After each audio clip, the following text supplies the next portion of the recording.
अस्सलामु अलैकुम वरहमतुल्लाहि वबरकातुहू। कैसे सब मेरे दोस्त, सब आप ठीक हैं, खैर खैरियत से? उम्मीद करता हूँ कि सब ठीक होंगे, खैर खैरियत से होंगे। आज आपका भाई और आपका दोस्त मोहम्मद राशिद आपकी खिदमत में हाजिर हुआ है। आज का हमारा सबक है सूरत अल-मुतफ़्फ़िफ़ीन। तो सूरत अल-मुतफ़्फ़िफ़ीन की 12 आयात मैं इनको इंशाअल्लाह सिखाता हूँ तजवीद के साथ, तो फिर इंशाअल्लाह कल इनसे सुनेंगे। तो अभी हम शुरू करते हैं सूरत अल-मुतफ़्फ़िफ़ीन की 12 आयात। अऊज़ु बिल्लाहि मिनश शैतानिर रजीम। أعوذ بالله من الشيطان الرجيم बिस्मिल्लाहिर रहमानिर रहीम। بسم الله الرحمن الرحيم वैलुल लिलमुतफ़्फ़िफ़ीन। ويل للمطففين الذين إذا اكتالوا على الناس يستوفون. الذين إذا اكتالوا على الناس يستوفون وإذا كالوهم أو وزنوهم يخسرون.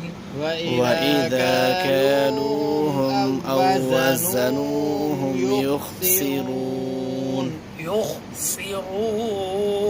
يخسرون ألا يظن أولئك أنهم مبعوثون.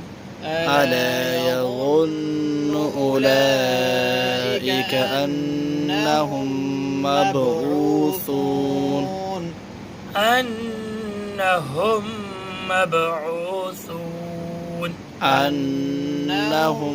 مبعوثون ليوم عظيم. ليوم عظيم يوم يقوم الناس لرب العالمين. يوم يقوم الناس لرب العالمين كلا إن كتاب الفجار لفي سجين. كلا إن الكتاب الفجار لفي سجين وما أدراك ما سجين.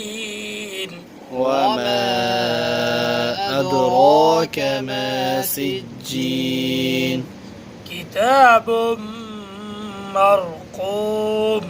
كتاب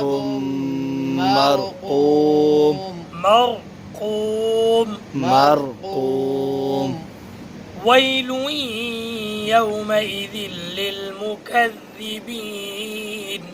ويل يومئذ للمكذبين الذين يكذبون بيوم الدين. الذين يكذبون بيوم الدين وما يكذب به إلا كل معتد أثيم. وما يكذب به إلا كل معتد أثيم صدق الله العظيم. صدق الله العظيم बहुत शुक्रिया जी। तो तब तक इजाज़त, कल फिर इंशाअल्लाह मिलते हैं। अस्सलामु अलैकुम वरहमतुल्लाहि वबरकातुहू।